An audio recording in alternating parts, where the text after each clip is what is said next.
మనిద్దరి మధ్యలో ఏ జన్మలో ఏ తీరని రుణం ఉందో, మరెందుకు ఇంతలో ఈ బంధనం ఇన్నింతలు పెరిగిందో, అమాయకమైన నీ చిన్నారి నవ్వును ఏ తల్లి కందో, ఇటే నీ దారి ఉందని నిన్ను ఏ సుడి గాలి పంపిందో.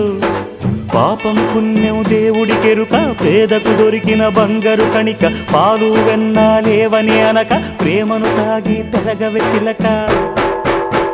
వలేసే పాడు లోకం కంటపడక ఉండు నాయనక, ఇలా నా గుండెలోనే గువ్వల కొలు ఉండిపోయింక. ఇటే పోస్తే ఎమున్నైనా నిలేస్తానే, మరింక ఏ కీడు నీ వంక రాలేదు.